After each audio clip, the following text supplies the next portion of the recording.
nous inspire, que ce qui sera dit ce mois, que le Seigneur nous donne la force, la capacité, l'intelligence spirituelle de le comprendre et le cœur à le pratiquer.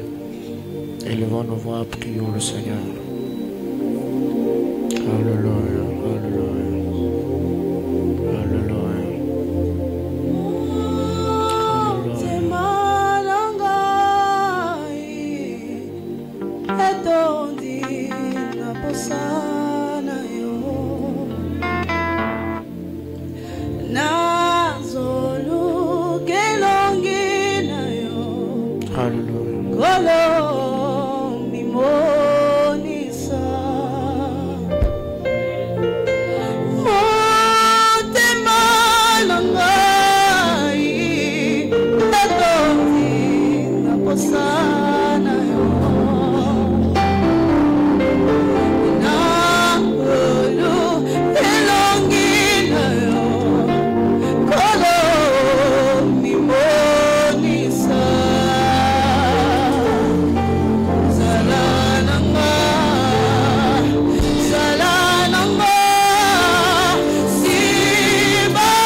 Comme nous venons de les chanter, sois avec nous. Nous n'avons que toi, notre Père. Nous ne comptons que sur toi. Plaise à toi, Seigneur éternel, de bénir chacun d'entre nous. Que ce mois d'août ne nous prive de rien. Que ce mois d'août ne nous prive de rien. Que ce mois d'août ne nous prive de rien. Besoin de ta grâce et ta faveur, besoin de l'intelligence spirituelle, besoin de l'illumination spirituelle afin d'être en mesure de bénir ton peuple en ce mois. Précieux Saint-Esprit, contrôle toutes choses au nom de Jésus. Amen. On acclame le Seigneur.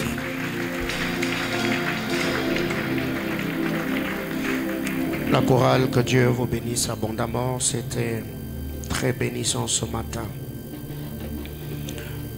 Je vous salue dans le précieux nom de notre Seigneur Jésus-Christ. Et ce matin, avant d'introduire mon enseignement, je bénis personnellement le Seigneur pour ce qu'a été la semaine.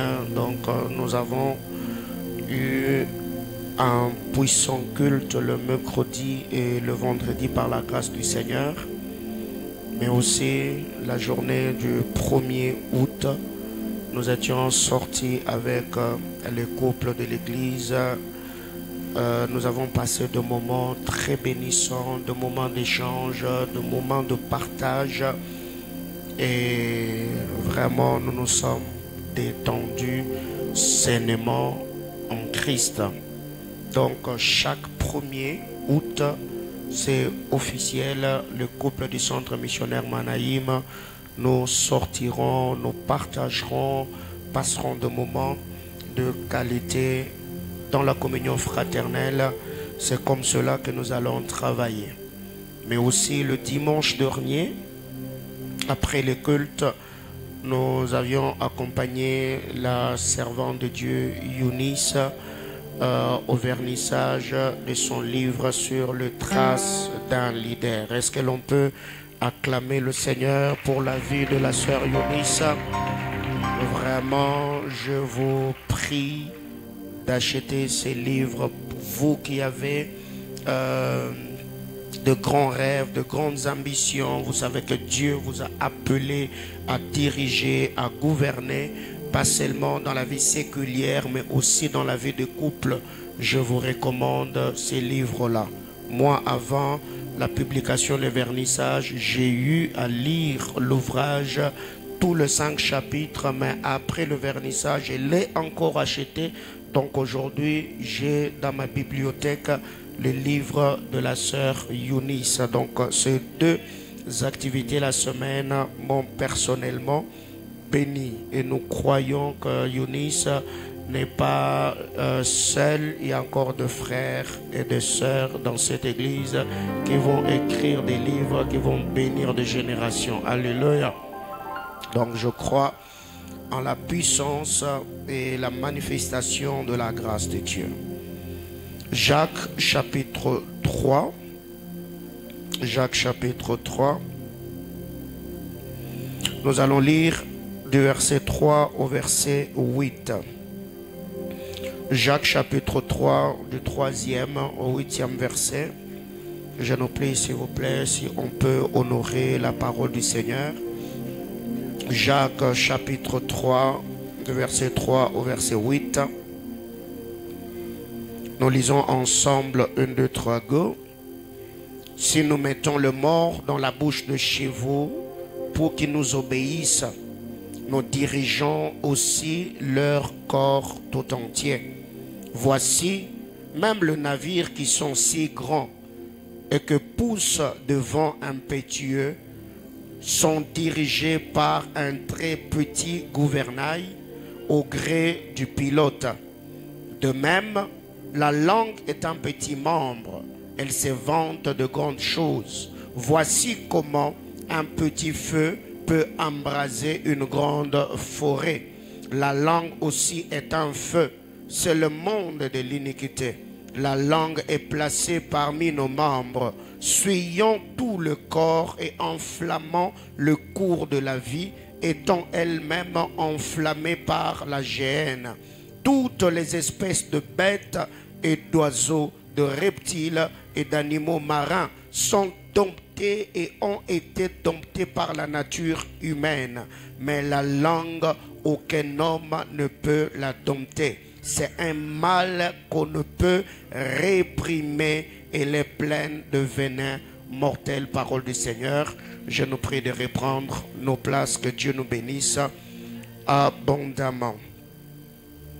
La version Parole de vie nous dit: quand nous mettons une tige en fer dans la bouche des chevaux pour le faire obéir, nous pouvons diriger tout leur corps. Regardez le bateau. Ils sont grands. Et ce sont des très grands vents forts qui le font avancer.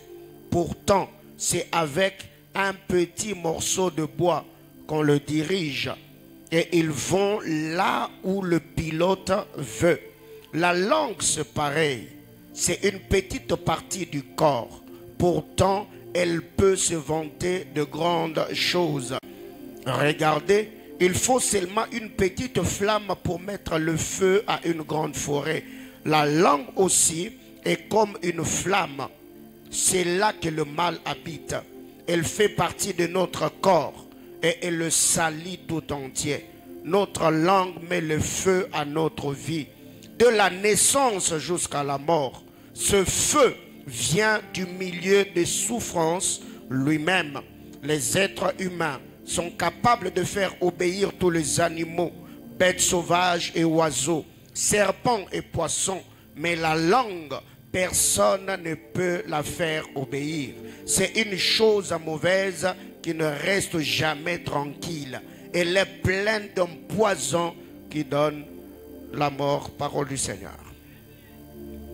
Nous saluons tous les internautes. Que Dieu bénisse abondamment tous les bien-aimés frères et sœurs. De partout où vous avez l'habitude de nous suivre, que la grâce de notre Seigneur Jésus vous soit multipliée. Donc, le signal a déjà été capté. Vous pouvez vous connecter et partager le direct comme nous avons l'habitude de le faire. La presse, aidez-moi à ouvrir le son de mon micro, s'il vous plaît. Alors, ce matin, par la grâce du Seigneur, comme j'étais en train de le dire tantôt, je vais introduire cette nouvelle série d'enseignements sur l'art de gouverner. Mais avant d'aller plus loin, ce matin, alors que j'étais en train de prier dans ma chambre de prière, je me suis vu ravi en esprit. J'annonce ce message comme prophète du Seigneur afin de prévenir l'Église et que le gardien de sanctuaires et des hôtels se mette à la brèche pour prier. Je me suis vu aux États-Unis ce matin. J'étais dans ma chambre de prière alors que j'étais en train de préparer les cultes. J'ai vu 3 grands événements. Retenez la date d'aujourd'hui. J'ai vu 3 grands événements. Première image prophétique que j'ai vue dans mon esprit, j'ai vu plusieurs avions tourner autour du drapeau des États-Unis, donc le drapeau américain. J'ai vu beaucoup d'oiseaux, beaucoup d'avions qui étaient en train de tourner autour de ce drapeau. À un moment donné, je suis sorti de cette vision. Et j'ai vu, il y avait la Maison Blanche. J'ai vu le Capitole et je pouvais voir plusieurs autorités politiques en tenue de ville, bien sûr, comme en train de se recueillir. Ils étaient nombreux, fort nombreux d'ailleurs. Et alors que j'étais en train de voir cette scène, j'ai vu une deuxième image. Et dans cette image, j'étais en train de voir de l'autre côté, il y avait comme une musique urbaine qui était en train de jouer. Et les gens étaient là, dans la spectation, les gens chantaient, les uns pleuraient, c'était comme un hommage qu'on était en train de rendre à quelqu'un qui était comme l'icône de la musique aux États-Unis. Et après cette scène, j'ai vu l'autre image. Il y avait une très grande fumée qui était en train de sortir du sol américain. Et je pouvais entendre plusieurs personnes se lamenter, être dérangées par cela. Et j'ai vu d'ailleurs plusieurs chaînes internationaux en train de relayer ces trois images que j'ai vues. Alors pendant que je priais, ainsi m'a parlé le Seigneur. Dans les temps qui est en train de venir, je vois trois grands événements se passer aux États-Unis. Aujourd'hui, c'est le 4 août 2024. Premier événement, j'ai vu un homme très considéré parmi ceux qui ont écrit l'histoire politique des États-Unis tombé. Je parle de la mort. J'ai arrêté en disant aujourd'hui c'est le 4 août 2024. J'ai vu cet homme tomber. Mais après, j'ai vu l'autre séquence, alors qu'il y avait plusieurs politiciens de plusieurs pays du monde se recueillir. J'ai vu de l'autre côté, et il y avait également des gens, un grand engouement. Et la majorité des gens étaient en train de chanter la musique urbaine. Les gens célébraient. Et le Seigneur m'a dit, il y aura un deuxième deuil qui sera relayé sur les chaînes internationaux. Le Seigneur m'a parlé d'une star américaine dans le domaine de la musique. J'ai vu ce deuxième deuil. Là d'ailleurs ce n'est pas le problème. C'est que j'ai vu comme troisième image, le Seigneur était en train de me dire, j'ai vu plusieurs tentatives, plusieurs attentats vouloir se faire sur le sol américain. Et le Seigneur est en train de me dire, cela aura l'impact que l'attentat de Ben Laden avait eu dans le monde. Retenez la date d'aujourd'hui, je réitère, c'est le 4 août. Il est 10h01. Le Seigneur m'a dit de la même manière que cette histoire de Ben Laden était relayée et cela est resté enregistré dans les événements qui ont marqué l'histoire des États-Unis. Et je vois ces genres d'événements, pas une fois, deux fois. Je vois plusieurs événements, plusieurs tentatives d'attentats perpétrés sur le sol américain. Je libère le message pour que ça, quand ça arrivera, que ceux qui sont gardiens de sanctuaires et gardiens des hôtels reconnaissent réellement que le Seigneur, il est le Dieu qui révèle les choses, il est le Dieu qui parle afin que le Fils du royaume ne soit pas surpris. J'étais avec vous récemment, le frère Mardoché est là, il est là, on a donné le message récemment sur tout ce qui va se passer au là-bas et tout. Il m'a envoyé une vidéo et il m'a dit beaucoup de choses autour de cela. Donc nous devons prier encore et encore. Ainsi m'a parlé le Seigneur, on acclame Jésus.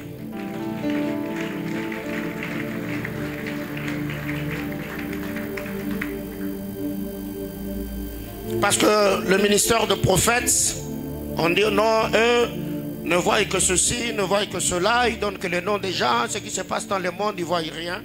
Eh bien, quand ça va arriver, vous allez comprendre que le Seigneur n'est pas seulement celui qui parle sur des choses que nous voyons avec les yeux physiques, mais il est aussi celui qui amène l'esprit des hommes à anticiper les événements futurs. L'art de gouverner. Bien-aimé dans le Seigneur, ce matin, je vais vraiment me forcer par la grâce du Seigneur de poser le base et la semaine, nous allons vraiment de coller selon le fardeau que le Seigneur a déposé dans mon cœur. Mais retenons au moins de prime abord que sur cette terre, dans cette vie, chacun a une responsabilité particulière. Chacun est responsable. Père, mère, grand frère, grande sœur, dirigeant d'entreprise, ministre de Dieu, dans la vie familiale, sociétale, environnementale, estudiantine, bref, nous avons beaucoup de responsabilités. Et plusieurs personnes d'ailleurs ne nous ont jamais dit qu'ils nous considèrent comme des modèles. Mais nous regardent, ils nous observent, ils apprennent de nous. Ça nous a à côtoyer ou fréquenter de plus près. Il y a plusieurs personnes qui d'une manière ou d'une autre ont été influencées par votre manière de faire. Votre manière de réfléchir, votre manière de parler, votre manière de s'habiller. Tout ce que vous faites au quotidien, rassurez-vous que ceux qui vous entourent ne sont pas aveugles. Ils vous observent, ils vous regardent.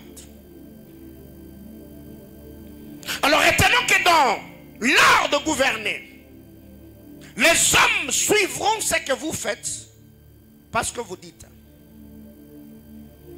Dans l'art de gouverner, les hommes suivront ce que vous faites, pas nécessairement ce que vous dites. Il y a plusieurs personnes au jour d'aujourd'hui qui pensent qu'ils sont dirigeants parce qu'ils donnent des ordres, alors que eux-mêmes, leur vie ne respecte pas le principe, les ordres qu'ils sont en train de donner. Je l'ai toujours dit, dans une famille, l'enfant sera plus influencé par ce qu'il voit ses parents faire que ce qui sort de leur bouche.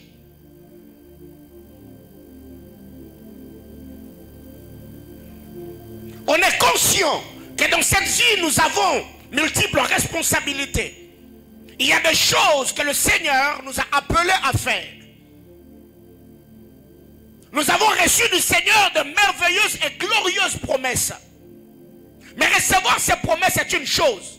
Se préparer en conséquence pour être à la hauteur de ce que le Seigneur nous a promis en est une autre. Chers leaders, ce matin je suis venu vous dire, ceux qui sont autour de vous ne seront pas influencés par ce que vous dites. Ils seront plus influencés par ce que vous faites. Car même le bien-aimé Sauveur a dit, le Fils ne fait rien de lui-même, il voit, pas ce qu'il le Père dit, mais ce qu'il voit faire. Dans l'art de gouverner, nous sommes plus influencés par ce que l'on voit que par ce que l'on entend. Dans l'art de gouverner, avant d'être gouvernant, on doit apprendre d'abord à être gouverné. Avant de devenir dirigeant, on doit d'abord apprendre à être dirigé. Les désastres aujourd'hui dans notre environnement, dans la société, c'est que nous avons des gens qui sont comme des électrons libres.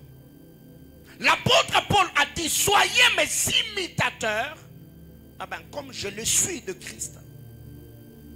On suit que c'est lui qui suit quelqu'un. On écoute que c'est lui qui a l'habitude d'écouter. Car le livre de Proverbes nous dit, c'est lui qui écoute, parlera toujours. Même quand il sera en carence d'idées, même quand il sera en carence de révélations, le fait d'entendre les autres enrichira sa connaissance et lui permettra également d'avoir de nouvelles choses à dire. C'est que dans l'art de gouverner, avant de devenir gouvernant, il faut accepter de s'asseoir et être gouverné. Parce que là, il y a la loi de l'apprentissage. C'est là qu'on apprendra. Tu peux avoir un talent fou, mais apprends que quelqu'un d'autre vienne aiguiser ton talent. Que quelqu'un d'autre te dise comment te tenir. Aujourd'hui, quand vous regardez tous ces entraîneurs qui sont de coachs, de grands footballeurs que nous connaissons, peut-être eux dans leur parcours, ils n'ont pas brillé comme eux.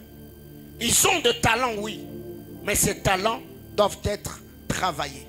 Ils ont des techniques, ils ont des méthodes, ils ont des principes qui peuvent t'aider à aller plus loin. L'art de gouverner. Avant de gouverner dans l'art de gouverner, il faut apprendre à se gouverner. Avant de gouverner dans l'art de gouverner, il faut apprendre à se gouverner. Qu'est-ce que j'appelle se gouverner? C'est la maîtrise de soi. La gestion de sa propre vie. Ta manière de te tenir dans le carreau. Ta manière de te tenir toi-même. Ta manière de te conduire. Et il y a plusieurs personnes qui sont des grands conseillers aujourd'hui. Dans les domaines des études, dans les domaines du ministère, dans la vie de couple. Alors que c'est que lui-même conseille les autres, lui-même ne le fait pas. C'est pour cette raison d'ailleurs que la Bible dit, un aveugle peut-il conduire un autre aveugle? Non. Tous deux se mettront dans un trou, n'est-ce pas? Ce que nous devons comprendre, c'est que le principe, le conseil que nous donnons à d'autres personnes, pour qu'elles réussissent, nous-mêmes, nous devons d'abord réussir avec le même conseil. Ce qui fait que quand vous allez dans d'autres cieux, je ne soutiens pas cela, je ne l'appuie pas.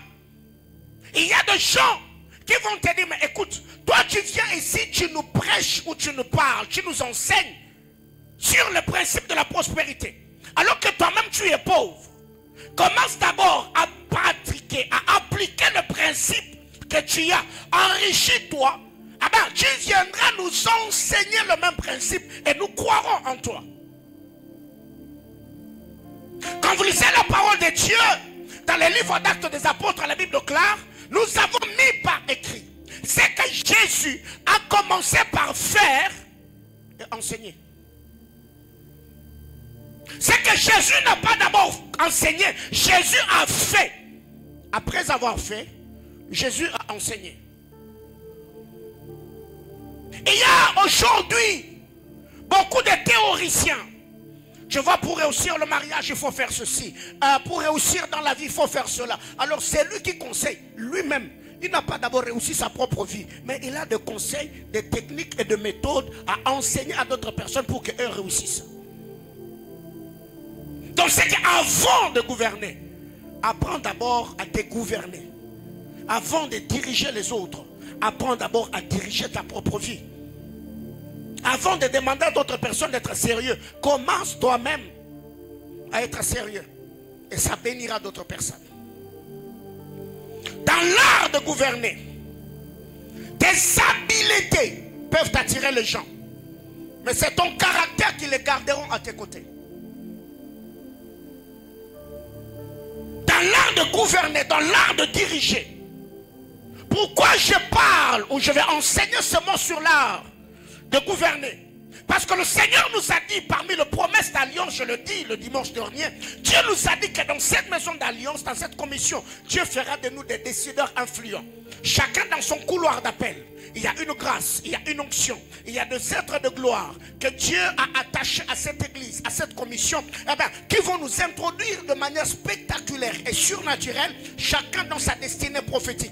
Alors si je viens ici, je prie, je jeûne, je déclare, je vous prophétise en vous disant que Dieu m'a dit qu'il va vous élever et on ne vous prépare pas à cette grandeur, bien-aimés dans le Seigneur, nous serons en train de nous exposer au désastre. C'est que dans l'art de gouverner, les habiletés, le talent, le potentiel, la capacité, l'onction, le savoir-faire peuvent attirer les gens. Mais c'est ton caractère qui gardera ces gens-là à tes côtés. La fois passée, j'avais posé cette question. Est-ce que ceux qui étaient amis avec toi hier, vous continuez toujours à être amis aujourd'hui? Les relations que le Seigneur t'avait données hier, est-ce que ces relations, je continue à le gérer aujourd'hui? Les gens que Dieu avait placés sur ton chemin, est-ce que ces gens-là sont toujours là aujourd'hui? Certes, la responsabilité est de partager. Quelqu'un d'autre me dira, non pasteur, ces gens-là n'étaient pas compatibles à ma destinée. Mais toi tu penses que tous ceux qui t'ont quitté, tous ceux qui sont partis seulement parce que eux étaient mauvais? Mais non, tu as aussi ta part de responsabilité. Donc les talents, les habiletés, les capacités, ton éloquence, ton savoir-faire attireront les gens. Mais c'est ton caractère, ton leadership, la qualité de ta vie qui maintiendra ou gardera ces gens-là à tes côtés. Dans l'art de gouverner, ta bouche peut impressionner, mais ton caractère ou encore ton cœur peut te trahir. Les hommes peuvent être impressionnés par ton éloquence, ta manière de parler, ta manière de sonder les Écritures pour ceux qui sont dans les ministères, ta manière d'ordonner, d'organiser les choses. Sur le plan organisationnel, structurel, waouh, tu es à féliciter. Tu as un talent fou. Quand tu as le micro, tu te mets à chanter. Oh my God. Même les anges eux-mêmes sont surpris. Quand Dieu t'ouvre les yeux pour voir dans le domaine de l'esprit, mais quelle exactitude. Mais après avoir fait toutes ces choses, qu'on nous donne 10 minutes, en dehors de l'onction, en dehors de ce que tu sais faire, tu restes naturel, que l'on vive avec toi, pour découvrir si ce que tu venais de faire, vraiment, vraiment, est équilibré ou compatible à la qualité de ta vie. Ce qui fait qu'au jour d'aujourd'hui, je suis grandi au milieu des évangéliques. J'ai vu des prophètes prophétiser. J'ai vu des gens opérer dans l'onction. Honnêtement parlant, 10 ans de ministère pastoral, 16 ans de ministère prophétique. Je vous assure, mes amis, le charisme ne m'impressionne plus. Le prophétique, l'onction, l'opération dans la puissance, la vie surnaturelle ne m'impressionne plus. Il y a des choses par moments que je n'ai pas vécues de plus près. Mais il y a des vidéos. On a vu des gens prier pour des gens, les jambes poussées. On a vu des gens, les yeux des aveugles s'ouvrir, des délivrances opérées. Aujourd'hui, je me dis, ok, après avoir manifesté la puissance de Dieu, donnez-moi seulement une journée que je reste à côté de vous. Alors, je serai beaucoup plus impressionné par la qualité de la vie d'enfant de Dieu que par la manifestation de la main de Dieu sur ta vie. Mais plusieurs personnes aujourd'hui, quand nous faisons certaines choses, on présente beaucoup plus la vie surnaturelle, les touches de Dieu dans notre esprit, alors que notre âme est stérile en bonnes œuvres. Et ça, c'est un désastre.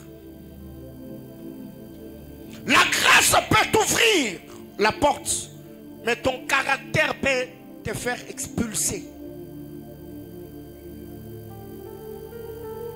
La grâce de Dieu peut t'ouvrir une porte. Tu arrives quelque part, bah, du coup on t'accepte. On te confie de grandes responsabilités. Tu y es célébré. Mais si ton caractère n'est pas équilibré, n'est pas bien bâti, ce n'est pas le démon, c'est ton caractère qui te fera chasser. Bien-aimés dans le Seigneur, quand vous regardez votre destinée, quand vous regardez les talents, l'investissement de Dieu dans votre vie, quand vous regardez les merveilleuses et glorieuses promesses de Dieu attachées à votre vie, quand vous regardez ces choses, vous les mettez sur la balance et vous mettez votre caractère de notre côté, qu'est-ce que vous vous dites? Est-ce que vous allez faire long feu? Est-ce qu'on peut vous faire confiance aveuglement? Est-ce que si aujourd'hui Dieu t'introduisait dans une saison, est-ce que tu vas y demeurer? La majorité, nous finissons par trahir le Seigneur et décevoir ceux qui ont cru en nous. Parce que nous avons beaucoup plus investi dans notre esprit, mais nous avons laissé notre âme stérile. L'art de gouverner.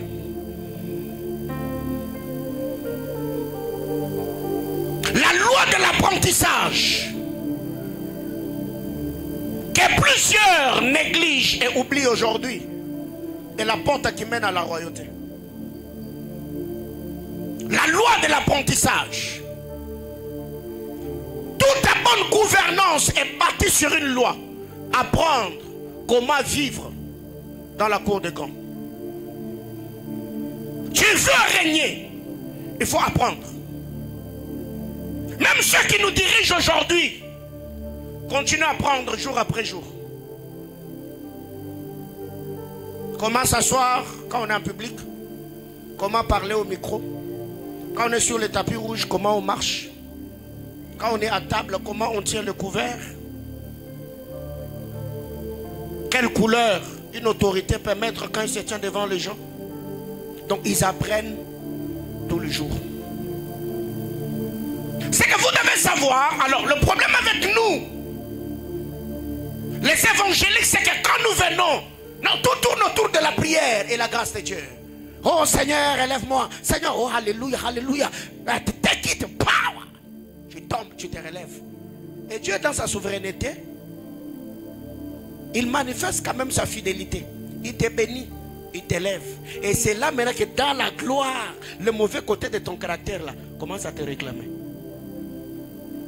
Et tu vois quelqu'un comme ça, il est loin. Hein? Il est un peu mal poli. Il arrive, il te regarde et dit, maman, on a la mia, jinako ni mulanga, pigé comme mon mikono. Ni kuna utabiri ushafikala shimam. Ce qu'il dit là, lui il a 20 ans, 25 ans. Mais il s'adresse à une maman qui a l'âge de sa mère. Ok? Si tu es dans une église des sentimentalistes, on va acclamer. Mais les gens qui réfléchissent, qui sont sérieux, les gens qui ont reçu une bonne éducation spirituelle, après, dans une telle église, on t'invitera plus jamais. Et dans cette église, moi je te donne le micro, tu fais ça. Papa, on va couper là-bas. On coupe là-bas. Tu vas faire allô, allô. Là, on a déjà coupé. Ça passe pas. C'est que dans l'art de gouverner, l'apprentissage est la porte qui mène à la royauté. Ceux qui savent qu'ils sont de grands destinés apprennent. Car un homme a dit, c'est lui qui a arrêté d'apprendre à vieillir. Quand on parle du vieillissement, ce n'est pas d'abord vieillir en âge. Ça veut dire, il a cessé de vivre, il a cessé d'exister. J'ai fini mes études universitaires en relations internationales. Je suis allé à l'université théologique, j'ai fait ma licence. Là, je suis en train de rédiger ma dissertation de maîtrise. C'est que peu importe le niveau que je peux atteindre avec le Seigneur, je n'apprends pas seulement par ceux qui ont vécu au temps de l'église, même au milieu de mes enfants, je continue d'apprendre. Il y a certaines choses que je ne connais pas ou ne connaissais pas. C'est en échangeant avec quelqu'un au bureau, au téléphone, que j'ai eu l'information. Ah, ok, ça s'appelle comme... Ah, ok, ok, c'est bon. On apprend tous les jours. Mais c'est très dangereux quand on est monsieur, madame qui connaît tout. Tu es déjà en train de creuser ta propre tombe. Tu ne feras pas long feu. Peu importe les talents, le grâce ou l'investissement de Dieu dans ta vie, tu n'iras pas loin. Dans l'art de gouverner, la bonne gouvernance est de faire marcher les choses. Pas de tout faire. La bonne gouvernance est de faire marcher les choses et de faire à ce que les choses évoluent. Pas avoir la main sur tout. Car la grâce de Dieu sur nous ne fait pas de nous des hommes à tout accomplir. Mais la grâce de Dieu sur nous révèle notre particularité. Quand vous allez en Égypte, Pharaon a géré les Égyptiens par Joseph. Quand vous allez dans la maison de Potiphar, Potiphar a géré sa maison et ses affaires par Joseph. Pourquoi? Parce qu'ils ont compris, ce gars est fort dans tel domaine. Alors si je veux que mon entreprise évolue, je dois placer celui qui a les compétences, celui qui a le savoir, celui qui maîtrise les choses pour que ce que je suis en train de faire puisse évoluer. Mais le problème avec nous, c'est quoi, les dirigeants congolais? C'est que quand Dieu te place là, non, toi tu dois tout faire. Ça s'appelle la décentralisation du pouvoir. Sinon tu vas craquer, tu vas mourir avant. Et tu vas te retrouver dans un cercle vicieux. La beauté de ces cultes, c'est pas moi qui a fait les sons. C'est pas moi qui a allumé la lumière. C'est pas moi qui joue le clavier. Quand chacun joue bien sa partition, c'est là même que la beauté de la vie. C'est là que le Seigneur fera marcher les choses. Est-ce que tu peux accepter pour une fois que d'autres personnes te disent que dans ce domaine-là, tu ne maîtrises pas tout? Parce que le but ici n'est pas toujours d'être au premier plan. Non. Je vais donner cet exemple. Il y a la sœur Eunice qui me voit au bureau. Non papa, je veux que vous puissiez préfacer mon livre. Je dis mais écoute, ce n'est pas un problème. Je peux bien vous préfacer ton livre. Mais je sens que si c'est l'apôtre Jean Clément qui préfaçait ses livres, ça aura un autre poids. Ce n'est pas que je manquais de choses à dire les amis, non. Je l'ai poussé, je l'ai dit non. Entre en contact avec le Dieu va faire grâce. Malgré l'indisponibilité de l'homme de Dieu, Dieu s'est arrangé et c'est l'apôtre Jean Clément qui a préfacé son livre. Est-ce que ça m'a diminué quelque chose? Non. Le but n'est pas que les gens citent mon nom, voient mon nom, que c'est moi qui ai préfacé. Le but, c'est qu'elle soit en contact avec quelqu'un d'autre qui a réussi, qui a des preuves palpables, qui peut donner le crédit à son ouvrage. Ça s'arrête là. Mais le problème avec nous, non, c'est moi son père. Non, non frère, écoutez, quelle bassesse d'esprit. Je ne serai pas plus prophète Paulin si c'est moi qui préfaçais son livre, non. Alléluia. Alléluia. La bonne gouvernance, c'est de faire marcher les choses. Pas nécessairement d'avoir la main sur tout. Non. Pharaon, malgré qu'il était égyptien, malgré que c'était son pays, il a dirigé l'Égypte par Joseph. Potiphar a dirigé sa maison et ses entreprises par Joseph. Alors qu'est-ce que nous devons retenir?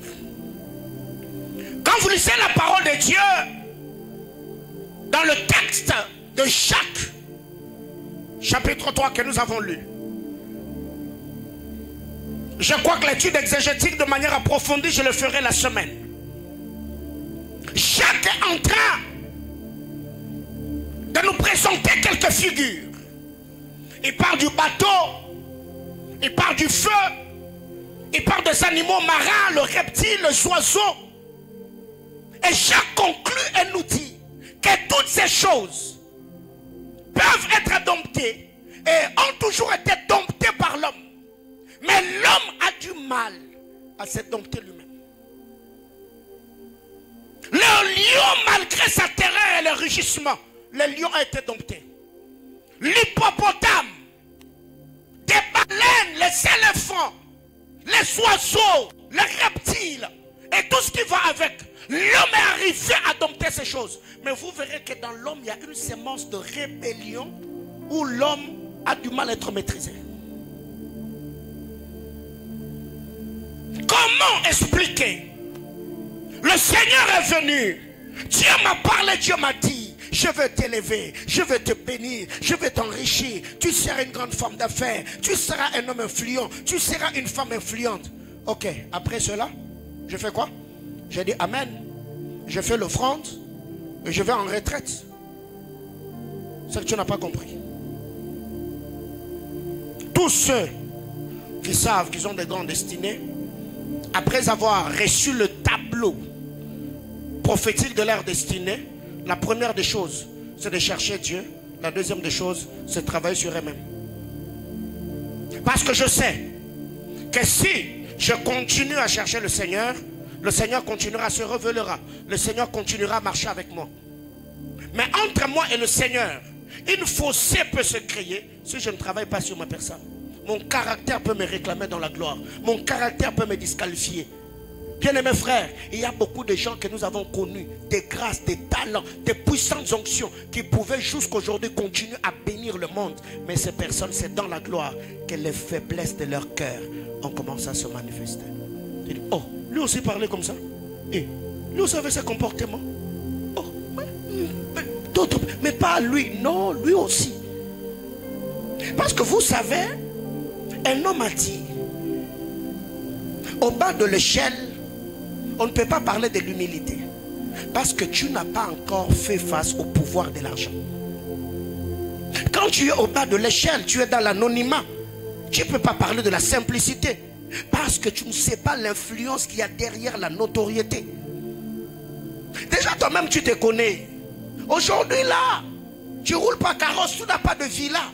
C'est mal le fait de mettre de nouveaux vêtements. Toi-même tu te connais. Combien d'heures tu passes devant ton miroir? Et quand tu sors, même dans un taxi, quand tu es bien habillé, tu n'entres pas le taxi où il y a 3 personnes derrière là-dedans. Toi tu veux seulement t'asseoir devant parce que ça fait genre. Et pour que ça fasse genre, tu prends un peu la main. Tu vois, tu es prédisposé. Regarde comment, quand tu sens que tu es bien habillé, même à l'église, tu vas chercher les billets là de 500. Tu mets un peu de 1000 francs. Comme ça, quand on dit Alléluia, tu passes, tu donnes. Hein? Bon, je te connais. C'est pas que le message a touché. Tu vas seulement. Est-ce que vous avez vu comment je savais? Et nous avons ce genre de personnes dans les églises qui tous les jours de leur vie sont là en train de prier. Seigneur, lève-moi. Seigneur, bénis-moi. Je voudrais ici parler aux choristes. Élisée, au-delà de travailler ta voix, travaille ton cœur. Parce qu'aujourd'hui, en ayant des techniques vocales et tout ce qui va avec, je ne suis pas musicien, tu viens, tu travailles, tu répètes, tu as un répertoire blindé. Si ton cœur n'est pas travaillé, comme tu as mis du temps à travailler ta voix, demain après-demain, ta voix peut être cassée par la qualité de ton cœur. Bien-aimés frères, je vous ai toujours dit, vous ne savez pas combien je travaille sur moi. Vous ne savez pas combien je mettrai durement. Vous ne savez pas combien j'examine toutes les actions que je pose au quotidien. La question que je me suis toujours posée, ce que je fais là, ce que je veux dire là, qu'est-ce qui me pousse à le dire? Je regarde toujours ma vie d'avant aujourd'hui. Quand j'étais frère Paulin, comment je cherchais Dieu, comment je priais, comment je me consacrais, comment je méditais la parole, le sérieux que j'avais et l'homme que je suis devenu aujourd'hui. Qu'est-ce que je ne fais plus aujourd'hui que je faisais hier? Parce que vous devez savoir, c'est des petites disciplines qui vous a amené là où vous êtes aujourd'hui.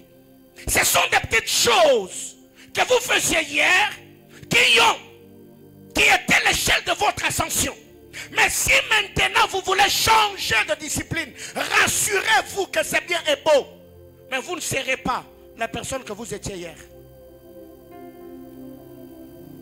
On devient maintenant conscient. Oh, mon Dieu m'a béni.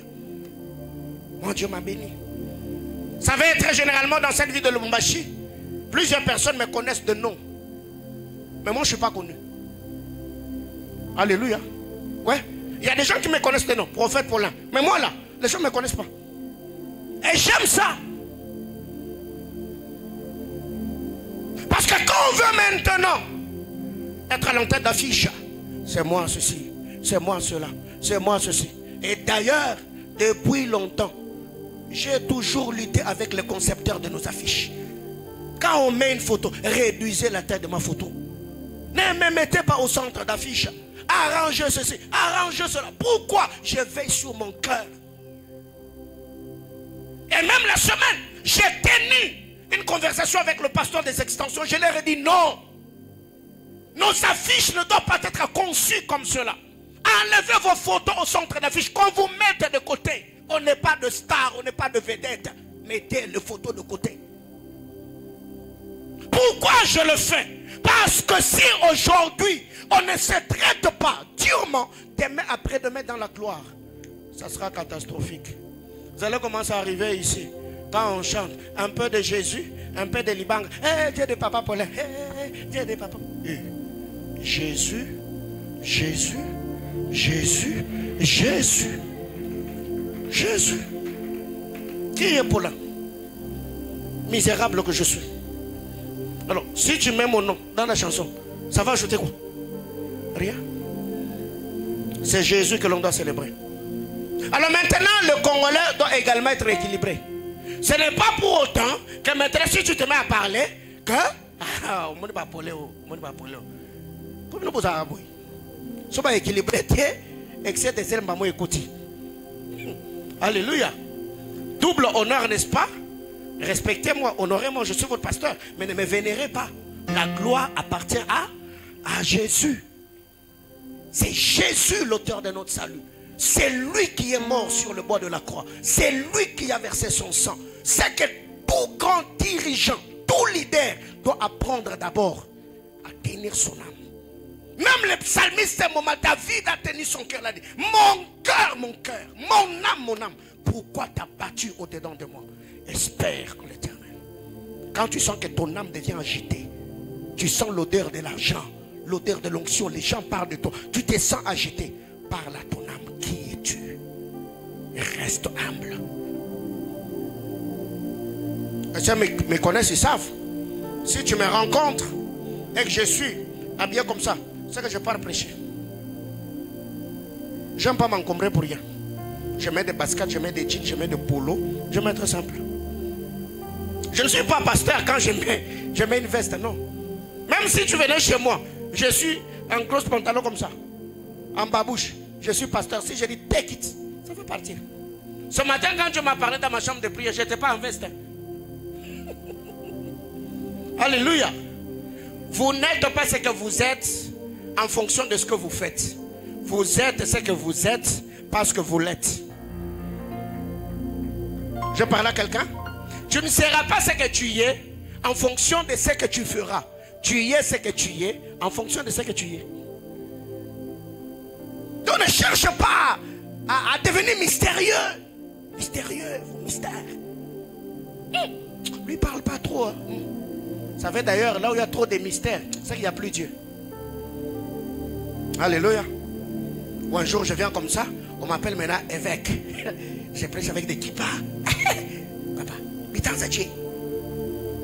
Quand tu n'as pas de boumoni dans kocha mamon zambala, tala ekulu suchikoto. Après ce qu'on il est là-bas papa. Shalom. Que la grâce de Dieu soit avec vous. Eh, où est-ce que ça est? Mon ton anjambe. Alléluia. Rien. Et l'autre. Et ça va sonner l'autre. Si j'étais à Kinshasa, on a bien un mangungu. Pour impressionner ma truc à Pamboté.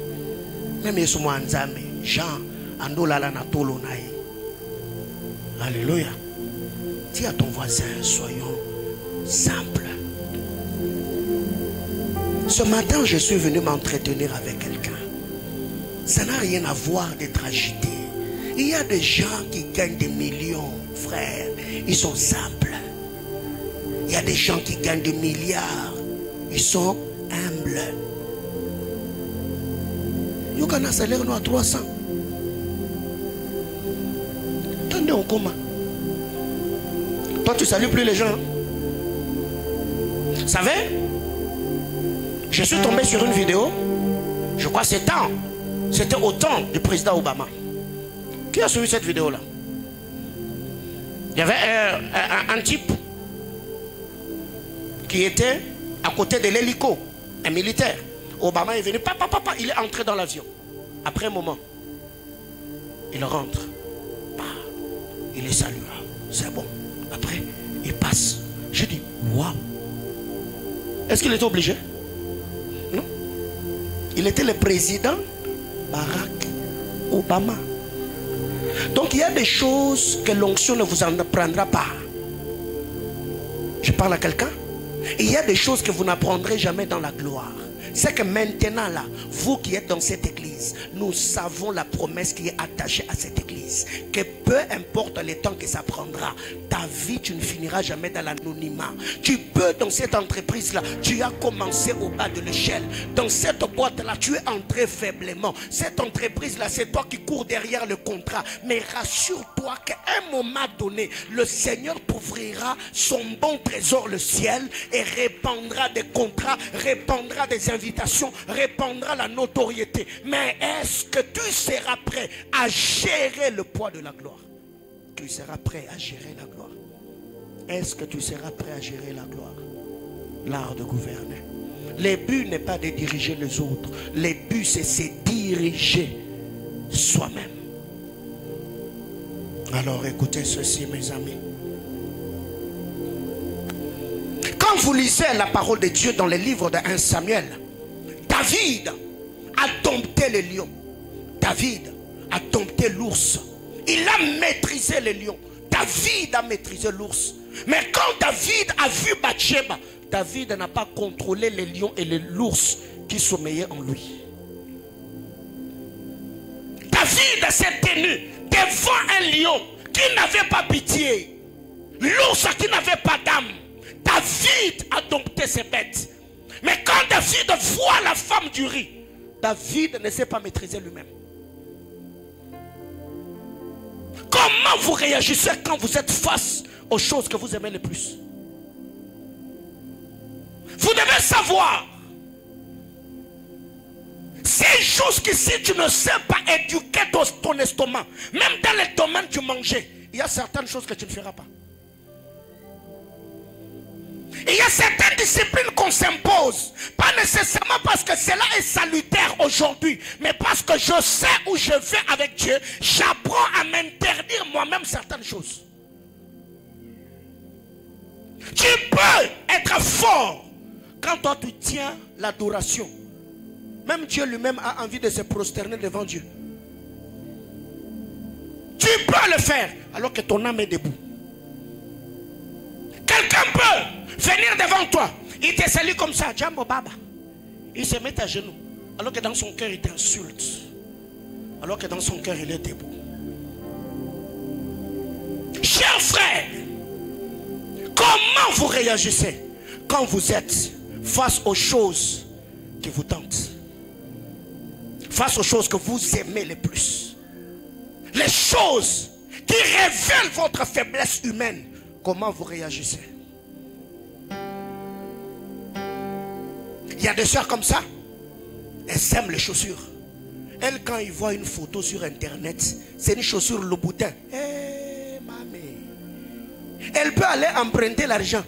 C'est pas pour avoir cette chaussure-là. Il y a des frères comme ça. Eux, c'est des costumes.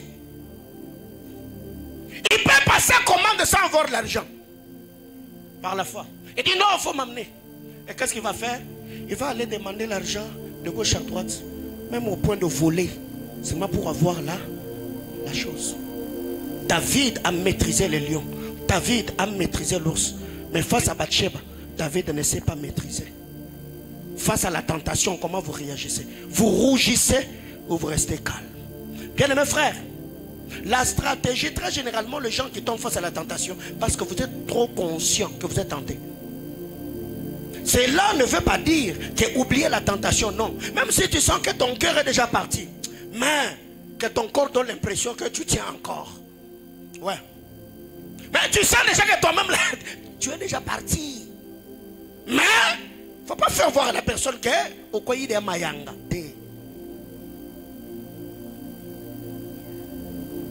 Je parle à quelqu'un? Ouais. Prends le visage du citron. Quand vous regardez, le citron est toujours fâché. Ne deviens pas trop gentil. Il y a certains milieux pour tenir. Il faut présenter le côté fort de ton caractère. Tu sais qu'ici, face à ses frères, face à cette soeur, déjà je me sens tenté, je me sens séduit. Donc si seulement je deviens gentil, c'est fini. Alors que faire?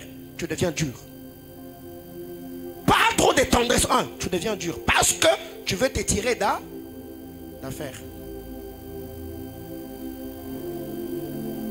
Alors, Noé avant le déluge, le prédicateur de la justice, il a entendu Dieu. Il a prêché. Il a annoncé que la pluie allait tomber. Mais après le déluge, Noé ne sait pas se tenir face au vin. Il planta de vigne. Il but et se dénuda. Des gens comme ça, bon conseiller, mais lui-même, s'il faut qu'il te prêche sur la fidélité, alors que lui-même, il peut te parler sur la gestion financière. Comment prier pour conserver l'onction, alors que lui-même n'a pas de vie de prière. Bien-aimés dans le Seigneur, quand vous regardez vos vies, là où Dieu vous amène, les promesses attachées à vos destinées, est-ce que vous travaillez sur vous? Quand vous vous projetez dans 5 ans, 10 ans, tu te vois dans la gloire, pose-toi la question. Quel est le mauvais côté de ton caractère qui peut te trahir? Tu sais que toi, Dieu t'a promis que tu seras élevé. Tu épouseras un homme influent. C'est toi qui es colérique. Mais tu vas le gifler au milieu des gens. Tu peux l'insulter au milieu des gens. C'est que toi, ton problème, c'est la colère. Tu y es doux dans ton comportement, mais tu as des paroles blessantes. Quand tu t'énerves, ta langue blesse plus que tes poings. Est-ce que tu travailles ce côté-là? Parce que si je ne vous annonce pas et ne vous prêche pas ces choses aujourd'hui, demain, je serai dans vos maisons pour traiter le problème. Demain, je vous recevrai au bureau pour que vous vous confessez. Alors que ce sont des choses que l'on peut traiter maintenant. Des choses que l'on peut arranger aujourd'hui pour éviter le désastre. Pierre est celui qui peut prendre l'épée. Il coupe l'oreille de Malchus. Il n'est pas au milieu des disciples, mes amis. Il est entouré par des soldats romains. Il le fait. Mais quand il est dans la cour de Caïphe, on lui pose la question. Toi aussi, tu étais avec lui. Pierre dit, Mbadi. Il a même fait des imprécations. Il dit, je ne les connais pas. Même le vol, je ne l'ai jamais vu. C'est que chacun d'entre nous ici a un domaine de la vie où Satan peut toujours passer pour le réclamer. Peut-être toi, tu es bon, tu ne fumes pas, tu ne bois pas. Toi, ton problème, c'est l'argent. Toi, peut-être avec l'argent, tu n'as pas de problème. Toi, ton problème, c'est les hommes éloquents. Quand tu es face à quelqu'un qui parle bon français, déjà, toi, sans doute, tu es déjà parti.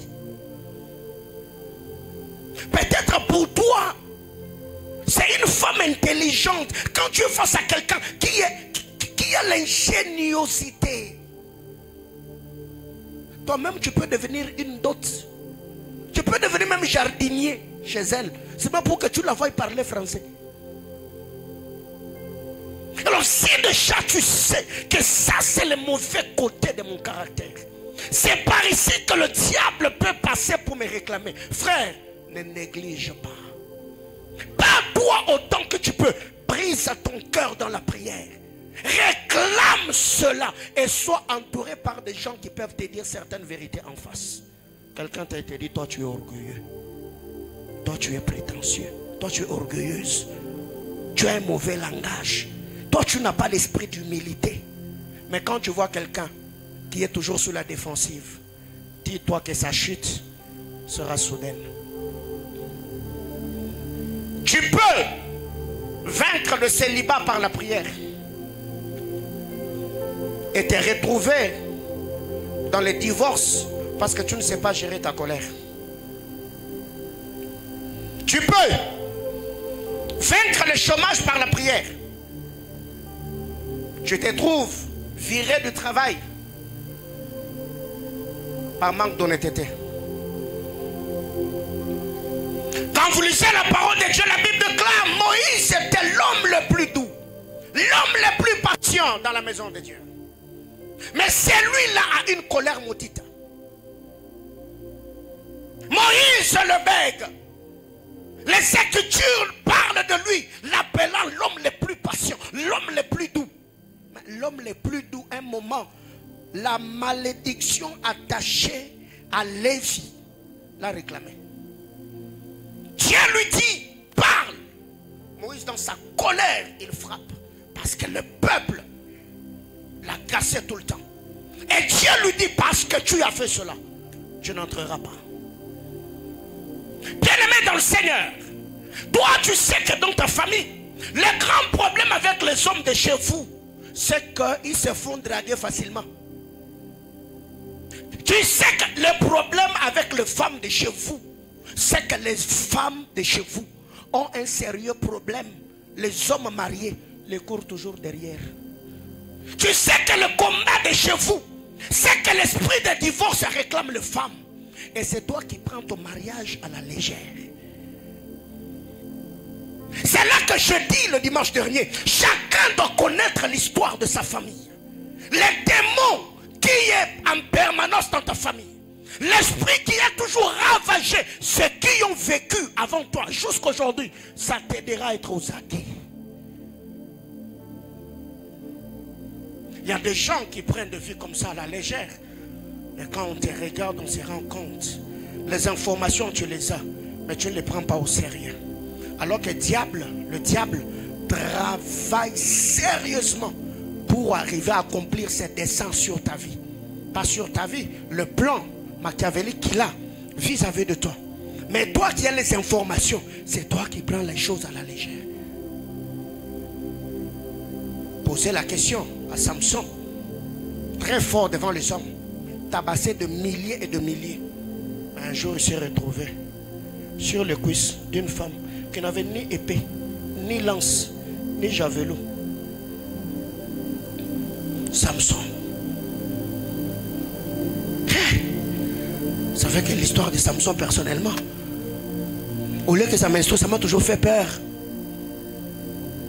Fort, mais faible de caractère. Ouais, mais tremblant devant l'argent. Menteur. Bien-aimés frères, vous ne savez pas combien tous les jours de ma vie, j'ai travaillé sur ma personne tous les jours de ma vie. Même l'apôtre Paul a dit, je traite durement mon corps. Je les tiens assujettis.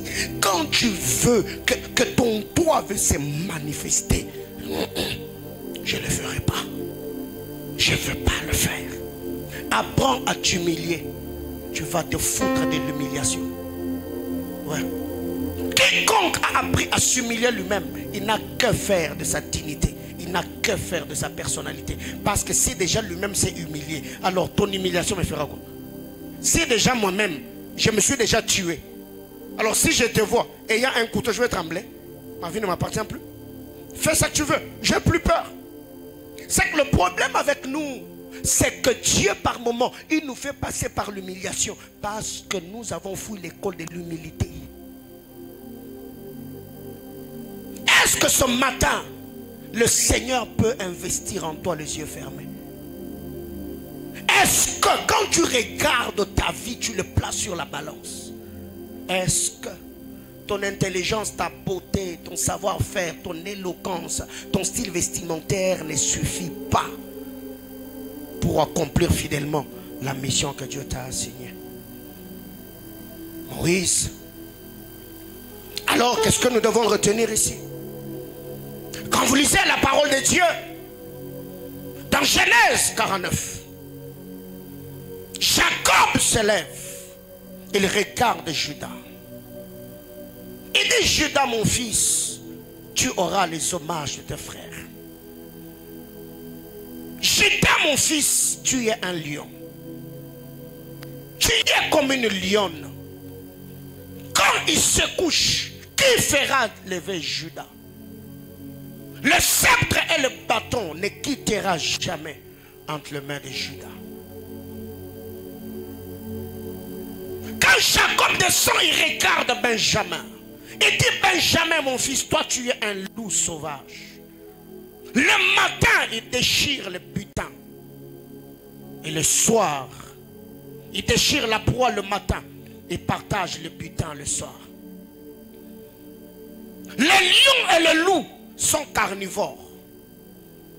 Les lions et les loups ont presque le caractère distinct. Même si et seulement si leur apparence est différente. Ils sont carnivores. Ils sont prédateurs.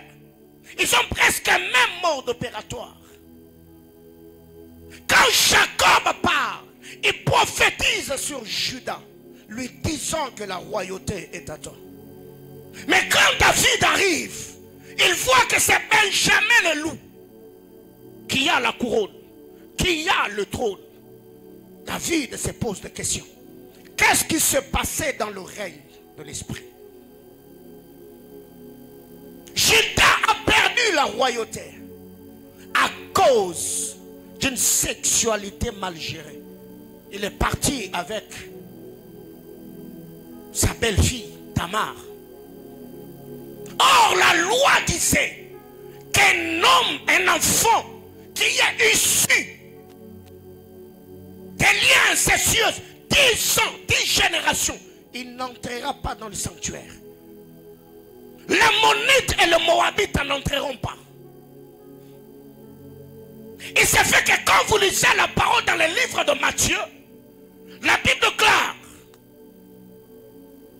de Juda à David, il y a 10 générations.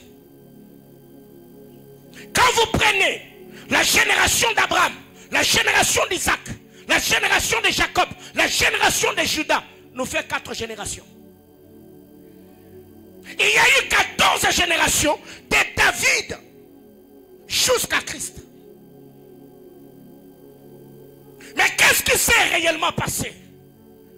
Quand Juda est tombé avec Tamar, il a donné le bâton, il a donné le cachet, il a donné le cordon.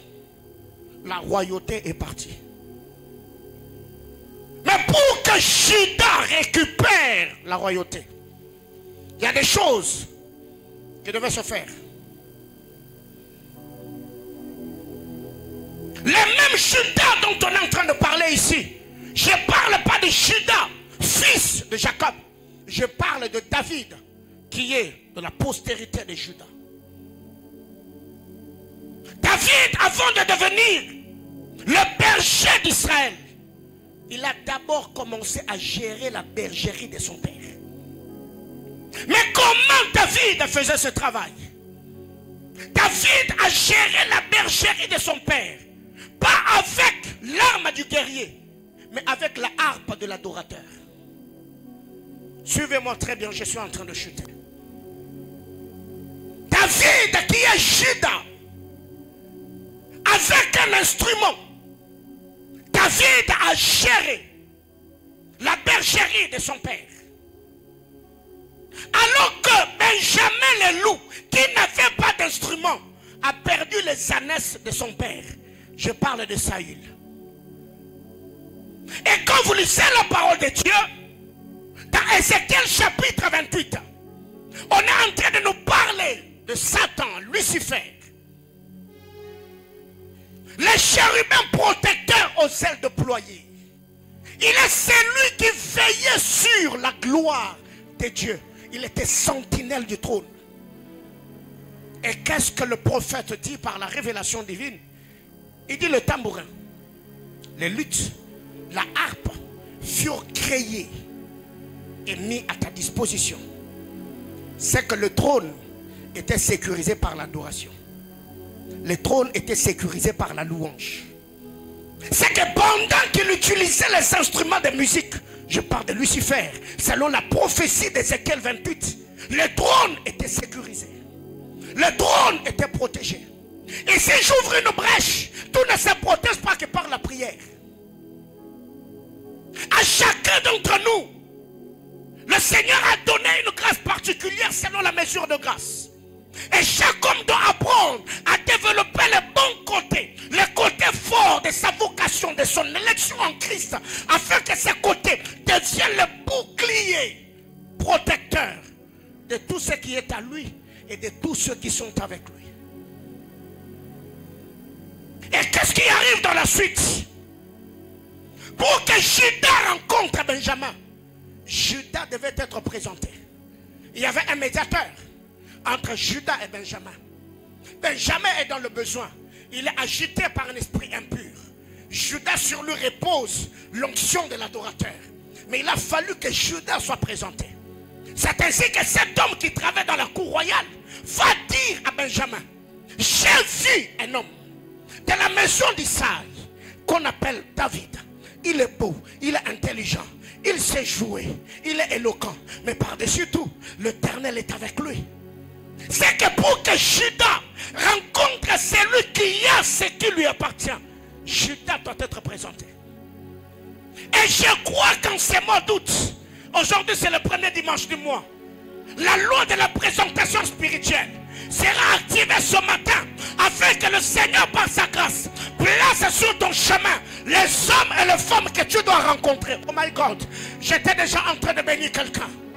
C'est que le Dieu de l'éternité, le Dieu que nous servons, il est le faiseur de l'histoire. Il prend ce dernier, il le confie aux hommes afin de le raconter.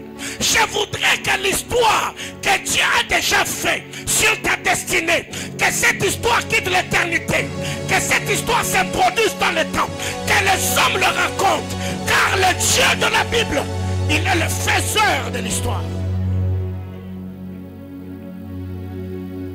Judas est présenté à Benjamin.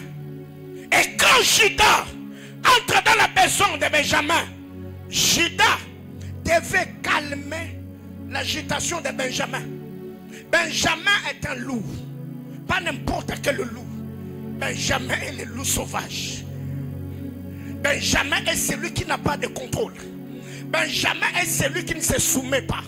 C'est pourquoi vous verrez que le caractéristique du loup s'est manifesté toujours dans la vie de Saül. Samuel lui a dit: précède-moi 7 jours à temps. Lui, quand il arrive, il fait autre chose. Les loups solitaires, les loups n'obéissent pas au principe. Les loups ont un esprit errant. Les loups ont un esprit vagabond. Les loups ne peuvent qu'être contrôlés que par le Créateur. Mais qu'est-ce qui arrive? Quand Judas arrive, Judas est le grand frère de Benjamin. Le lion est le grand frère du loup. Il a fallu que celui qui avait l'instrument d'adoration en Israël calme l'agitation du loup solitaire, le loup sauvage. C'est ainsi que, quand David entre dans la cour royale, Saül qui était agité, Saül est devenu calme. Saül a commencé à être dompté.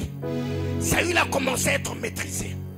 Ce matin, du haut de cet hôtel, il y a des hommes loups, il y a des femmes louves. Du haut de cet hôtel, je prie que le Seigneur fasse entrer dans vos vies des hommes qui ont la capacité de maîtriser votre agitation. Aïe, aïe, aïe, aïe, aïe. J'étais en train de dire à quelqu'un, le côté de ta vie qui est agité, ça peut être que tu es colérique, que Dieu te donne un homme, que Dieu te donne une femme, que Dieu te donne un ami, qui sera le complément. Aïe, aïe, aïe, aïe, aïe, aïe, aïe. Oh my God. Est-ce que dans les minutes qui me restent, je peux travailler librement? Alors je suis en train de dire, il se fait que Benjamin le loup, le matin, Benjamin déchire la proie. Le soir, il partage le butin. Mais Benjamin est agité. Benjamin a un problème. Il a fallu que le grand frère Judas entre dans la cour royale pour prendre soin de son petit frère Benjamin. Benjamin a esprit agité. Benjamin ne se contrôle plus. le caprice de Benjamin se manifeste sur le trône. Mais Judas entre, il dit, si tu commets de graves, tu vas salir ce qui m'appartient. Si tu commettais de graves, tu vas casser le trône sur lequel je vais m'asseoir. Alors laisse-moi quand même prendre soin de toi pour que quand tu t'en iras en paix, que je récupère ce qui m'appartient. Ce matin, je viens avec l'onction de Judas. Toi qui depuis un temps, tu es tourmenté par des pulsions sexuelles, j'ai pris que le son de ma voix calme ton agitation. Toi qui depuis un temps tu sens les inquiétudes et l'amertume dans l'âme te dérangent, je viens ce matin comme la voix de Judas, je calme ton agitation. Même Jésus-Christ, il est le lion de la tribu de Judas. Alors que les eaux étaient agitées, Jésus s'est levé, il a parlé à la tempête, il a parlé aux mers, la mer s'était calmée. Ce matin, du haut de cet autel, je lève ma main comme sacrificateur de l'Éternel. Je parle aux agitations et aux agités de vos vies, que ces choses se calment. Depuis un temps, tu sais que ton travail est agité, ton mariage est agité, ta santé est agitée, ta maison est agitée, tes affaires sont agitées, ton ministère est agité. Je viens ce matin avec ma lutte, avec la harpe, qui ont le son de ma voix. Je parle à ton esprit agité, à tes finances agitées, à ton travail agité, à ton entreprise agitée. Je commande que le calme entre, que le calme entre sous forme de la paix, que le calme entre sous forme de contrat, que le calme entre sous forme de mariage. Au nom de Judas doit rencontrer Benjamin. Car Benjamin et Judas, ils sont carnivores. Ils savent comment se gérer. Or, vous devez savoir que le rugissement du lion maîtrise même la rage du loup. Parce que Proverbe nous dit que le lion est le roi de la folie, il ne recule face à rien. Alors quand vous voyez David, au lieu de reculer face à Goliath, il avance. Dites-vous, c'est les caractéristiques du lion qui se manifestent en lui. Parce que vous devez savoir que votre esprit a également un signe prophétique par rapport au plan de Dieu. J'étais en train de dire, ton symbole prophétique influencera également ta vie. C'est pourquoi quand Jacob regarde Ruben, il dit, Ruben mon fils, il est comme des eaux impétueux. Or les eaux impétueux, tout ce qu'on jette dessus, les eaux refoulent. Les eaux impétueux ne gardent rien. Quand tu jettes à quelque chose, les eaux refoulent. Ce qui fait que quelqu'un qui a l'esprit de Ruben, toute la malédiction qu'on jette, il ne reçoit jamais. Son esprit est exercé à refouler les mauvaises choses. Ce matin, je réveille ton symbole prophétique. J'ai dit ce matin, je réveille ton symbole prophétique. Que le symbole prophétique de ta vie se réveille afin de manifester la prédominance dans ta vie au nom de Judas. Il est le grand frère du loup. Quand il entre, il doit calmer l'agitation de son petit. Il dit, hey, Benjamin, calme-toi. Il joue à la harpe. Benjamin qui était agité, il dit, je dois me calmer parce que le grand frère est dans les environs. Alors qu'est-ce qui arrive? David ne s'est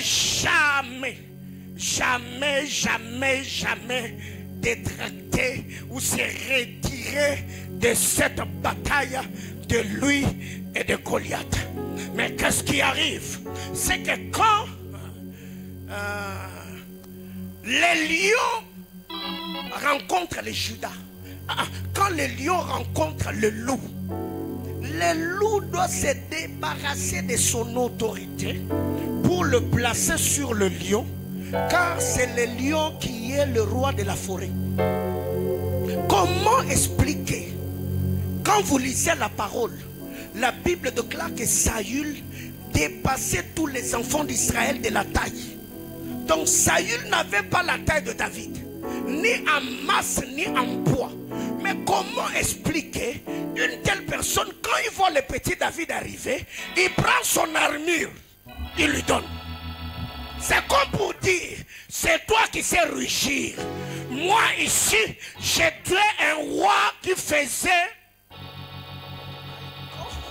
J'étais en train de dire à quelqu'un, il y a des gens comme ça dans ta vie qui se sont retrouvés occupant certaines positions dans la société, pas parce qu'ils le méritaient, mais c'est un roi par défaut. Saül est un roi par défaut. Je disais que Saül est un roi par défaut. Quand il voit David arriver, il prend son armure, il donne à David, comme pour lui dire, c'est maintenant le moment que la prophétie de Jacob retourne vers Juda. Moi j'étais entré parce que ton arrière-grand-père Juda avait commis de gaffe. Mais toi tu es venu récupérer la situation. J'étais en train de dire à quelqu'un, ta destinée qui déraillait, ce matin je le replace sur le rail. Il y a des choses que vous avez perdues parce que les arrière-grands-parents avaient commis d'erreurs. Mais j'étais en train de dire à quelqu'un, là où Jacob a commis d'erreurs, Moïse, l'homme de Dieu, a corrigé. J'étais en train de parler sur ta vie. En ce mois d'août, que le Dieu des cieux réveille le gouverneur en toi. Réveille la prédominance. Le Dieu des cieux, que Dieu vous place à des endroits stratégiques afin que par vous, que la mentalité du royaume soit véhiculée. La loi de l'honneur est votre loi. La loi de l'honneur est votre loi. Le déshonneur ne s'attachera pas à ton nom. Le déshonneur ne s'attachera pas à ta vie. L'art de gouverner, c'est notre loi. Car Dieu, en créant le soleil, la lune et les étoiles, c'était pour présider. Donc quand vous êtes en plein jour, le soleil est le président. Quand vous allez la nuit, la lune est la présidente.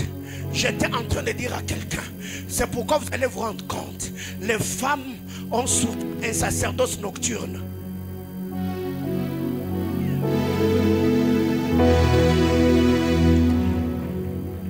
Les hommes fonctionnent le jour, les femmes fonctionnent la nuit. Alors qu'est-ce que je voulais dire ici à quelqu'un? Que ton symbole prophétique se réveille. Alléluia. Alors qu'est-ce qui arrive ici?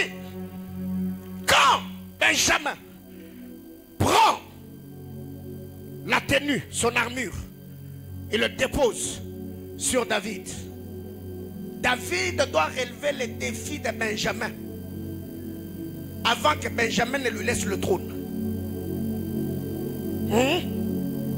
Joseph doit relever le défi de Pharaon pour que Pharaon lui donne Asnath, fille de Potiphéra.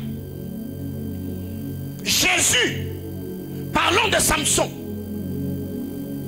Le Philistin devait interpréter son énigme pour que Samson leur donne des vêtements de rechange et de richesse. Quand vous allez à Babylone, Daniel devait interpréter, relever les défis du songe du roi pour que le roi le place à troisième dans son royaume. C'est que vous devez savoir dans cette vie, un problème, un défi que tu n'as jamais relevé, tu n'as pas droit à la rémunération. Même vous qui travaillez, vous avez un salaire le mois parce que travailler c'est relever un défi. C'est qu'avant que Judas n'accède au trône, Judas doit relever le défi de Benjamin. Ma prière devant le trône de Dieu, que Dieu amplifie tes habiletés là où Dieu t'a placé, que Dieu te donne la capacité de relever le défi, que Dieu te donne une intelligence spirituelle élevée, que les équations de la vie ne soient pas des problèmes devant toi dans tous les domaines de la vie, dans le séculier, la vie professionnelle, la vie ministérielle, la vie conjugale, la vie familiale. J'ai pris que Dieu amplifie tes habiletés, te donnant ainsi la capacité d'accomplir fidèlement la mission qu'il t'a assignée. J'entends quelqu'un me dire amen. Je chute et on prie. Vous savez pourquoi Judas n'a jamais levé le main sur Benjamin? Parce que Judas était conscient qu'il était grand frère. Malgré les attaques de Saül, David n'a jamais contre-attaqué. Parce qu'il savait que Benjamin c'est mon jeune frère. Or même dans nos familles, quand tu vois le grand frère taper, le petit frère ou la petite soeur, on interdit toujours. Non, toi tu es le grand frère, toi tu es le protecteur. C'est pourquoi quand ils sont dans la caverne, les hommes de David lui disent, Dieu a livré ton ennemi entre tes mains. Donne de l'ordre. David dit non, ne touchez pas à loin. C'est mon jeune frère Benjamin. Je ne peux pas lever la main sur lui. Parce que le grand frère est le protecteur. Le grand frère est le gardien. Le grand frère protège. Le grand frère sécurise. Écoutez mes amis, il y a des gens qui vous défendront sans vous avoir connaître. Il y a des gens qui vous défendront sans vous connaître. Il y a des gens qui prendront votre place sans avoir vécu avec vous. Parce que Dieu est celui qui est capable de placer les témoignages de l'esprit dans l'esprit de quelqu'un qui ne te connaît pas. Il peut se lever et dire non, non, non, non. Je suis comme Pilate. C'est quand je ne le connais pas. Moi je suis romain. Je n'ai pas vécu avec lui. Mais cet homme il est juste. Non, non, cet homme, il est juste. Ma prière devant le trône du Seigneur, que Dieu diminue la quantité de tes accusateurs. Que Dieu multiplie la quantité de tes... Aïe, aïe, aïe, aïe, aïe. J'ai dit que Dieu réduise la quantité de tes accusateurs. Et que Dieu multiplie en quantité de défenseurs. Que Dieu suscite autour de toi les gens qui peuvent payer le prix de défendre jusqu'à ce que ce vent-là puisse passer. Quand je parle de la défense, ils peuvent te défendre dans la prière. Il a appris que tu n'as plus de boulot. Lui-même va au travail. Il va plutôt à la montagne. Seigneur, je prie pour lui. Seigneur, je prie pour elle. Son mari Balel, il est ton défenseur. Et parmi tes défenseurs, je suis ton allié de guerre. Je disais parmi tes défenseurs, je suis ton allié de guerre. Eyinda, eyinda, ebeba, ebeba, ebonga, ebonga. Ma bolongo nangeza na se, parce que nous sommes alliés à ma bataille na yo. Bien aimé, si Balak avait Balaam comme allié, nga na allié de guerre. Oh my God. En lingala, c'est ce qu'on appelle Nyamanetumba. Moi, je suis créé, programmé par Dieu pour les batailles. Donc, je suis fait pour ça. Pas seulement les batailles spirituelles, même les batailles physiques. Frère, on a guerrier. Alléluia. On a guerrier, frère.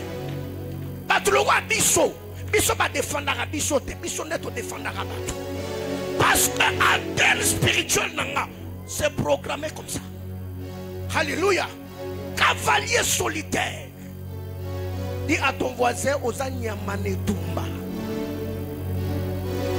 Alors, il ne faut pas te lamenter, il ne faut pas pleurnicher, il ne faut pas te morfondre. Babylone soye la yo, et la kabatoga le roi yo. On m'a dit tout le monde, soye la kabatomusumbele, et si ba katwa déjà, si ba kenda, et si ba campé. Mais ce qu'on bat tout le roi yo, maramba bon foyer la rabiso parce que ba antenne spirituelle na biso, ça m'a programmé biso de biso, donc là ma pona ma bataille.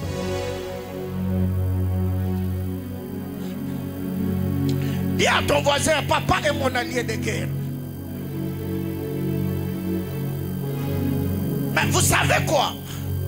Je m'arrête là et on va prier. Quand vous allez en Israël, la prééminence appartenait au Père. C'est le Père qui était détenteur numéro 1 de la prééminence. Après le Père, il y avait le Fils. Mais il s'est fait que le Père, Benjamin, a pris sa tenue. Il a mis sur Judas. David. Mais cela n'est pas suffisant.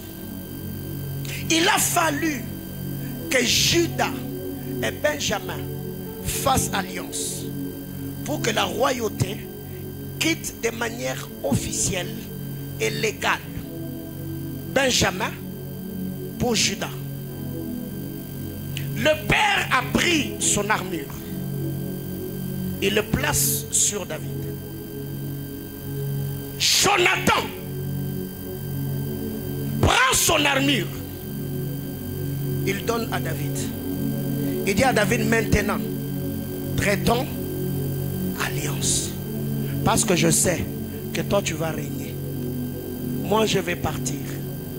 Traitons alliance. Je sais et je sais que les paroles de bénédiction ont été traitées. La matinée d'aujourd'hui est une matinée d'alliance. Alléluia. Parce que vous devez savoir, je vous ai toujours dit que les hommes meurent, mais les alliances demeurent. Et l'homme peut mourir, l'alliance ne meurt pas.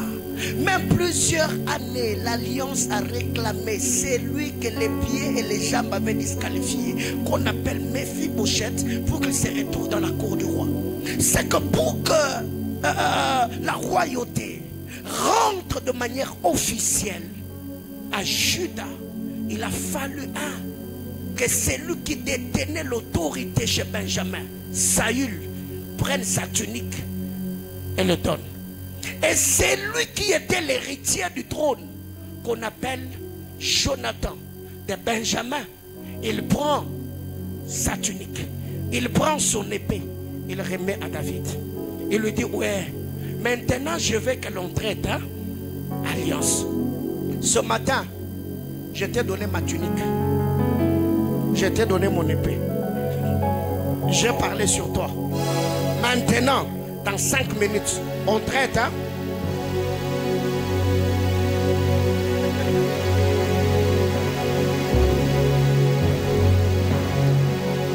Je finis.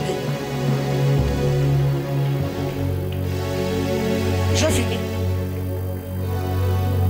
Comment on traite alliance? Comment on traite alliance? Qu'est-ce qu'ils ont dit? Ils ont parlé, non? Jonathan et David, ils ont fait quoi? Est-ce qu'ils avaient tué des poules? Non. Ils avaient tué des bœufs? Non. Ils ont fait quoi? Ils ont parlé.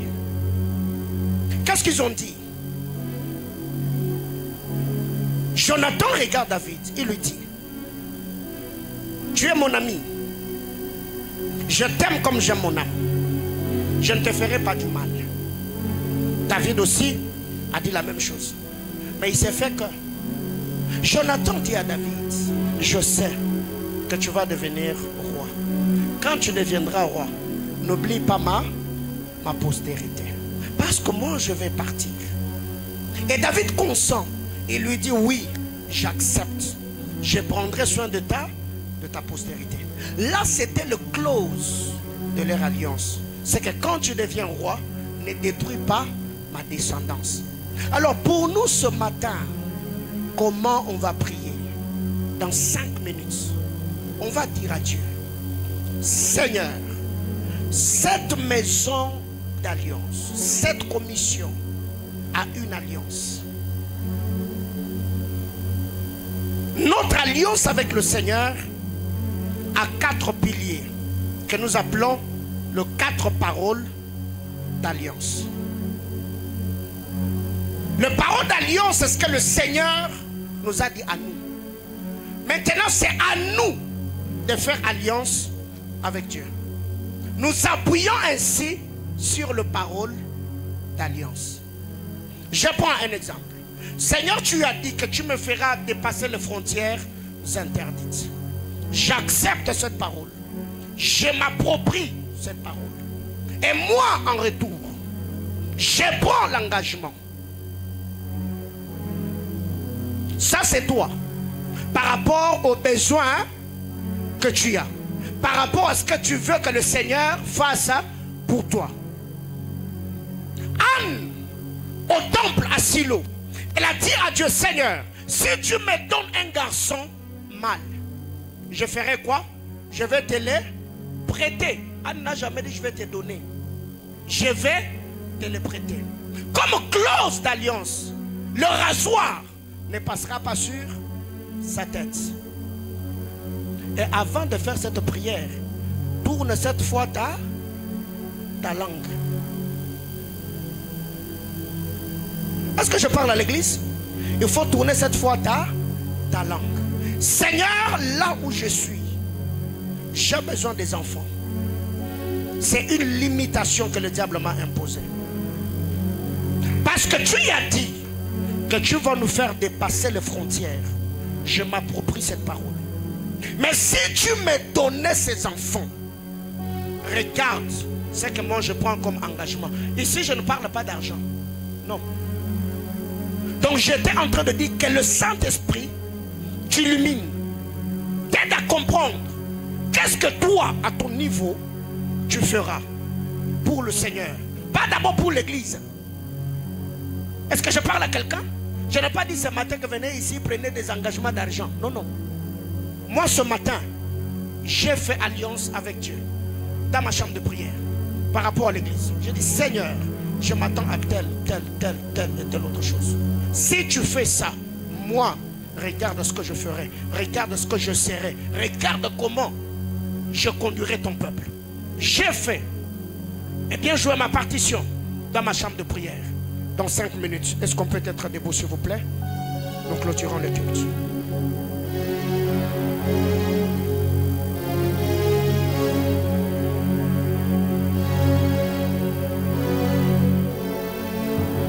L'art de gouverner.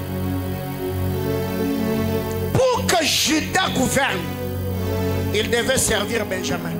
Il devait relever les défis de Benjamin. Il devait calmer l'agitation de Benjamin. Judas devait protéger Benjamin.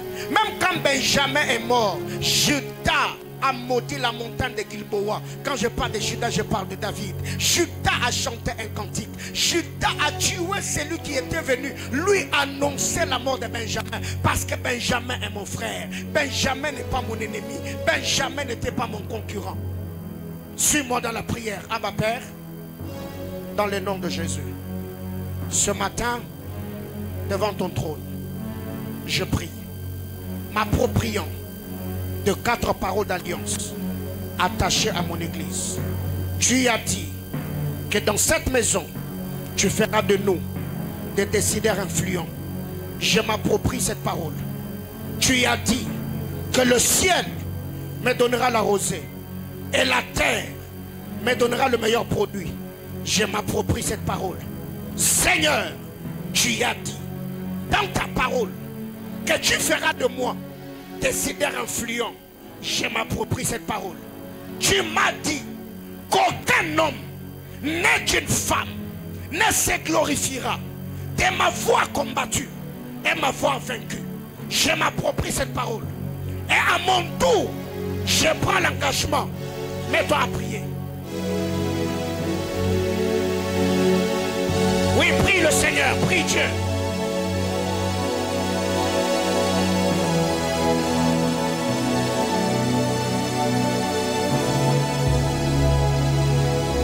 Tu veux monter une entreprise?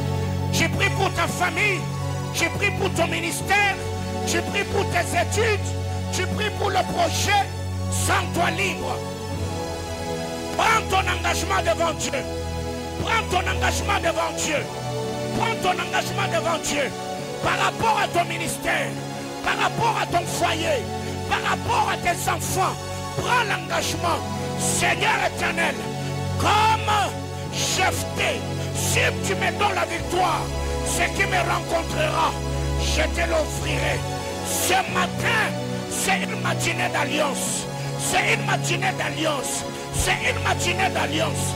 C'est une matinée d'alliance. Ce que tu es en train de dire, retiens ces paroles. Retiens ces paroles.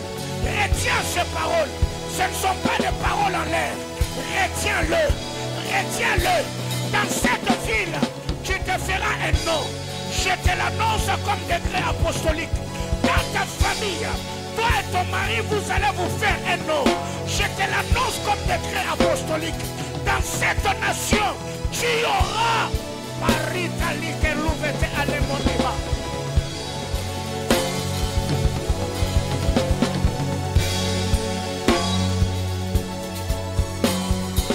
Ces paroles ne sont pas les paroles en l'air.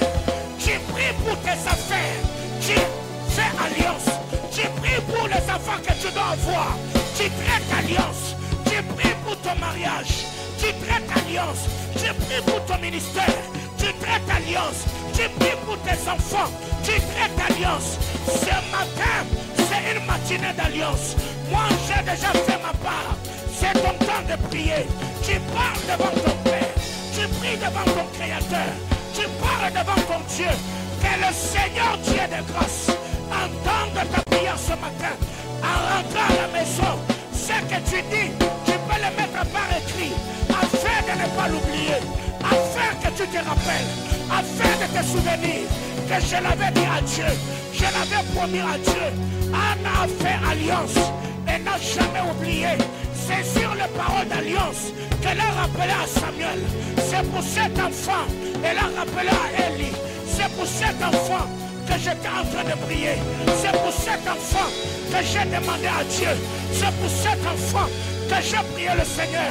Même vous qui nous suivez à l'étranger, tu peux traiter alliance pour le papier que tu veux avoir, pour l'église que tu veux commencer, pour le voyage que tu veux effectuer. Je traite alliance avec Dieu. Je traite alliance avec Dieu. Ce culte est un culte d'alliance. Ce culte est un culte d'alliance. Le premier dimanche du mois, c'est le culte d'alliance. Le premier dimanche du mois, c'est le culte d'alliance. Où nous prions Dieu, où nous devons demander à Dieu, où nous engageons les promesses. Yes!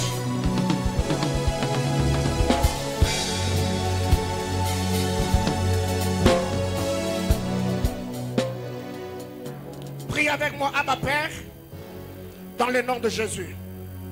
Après avoir prié, je demande une chose. Donne-moi un cœur docile qui se souviendra des paroles sorties de ma bouche ce matin. Donne-moi un cœur sensible à ne pas oublier l'engagement que je viens de prendre.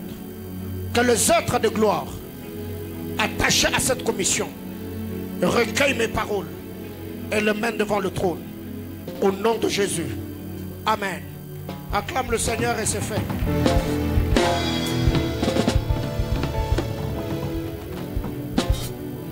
Quand l'église grandit, l'église accède à autre chose.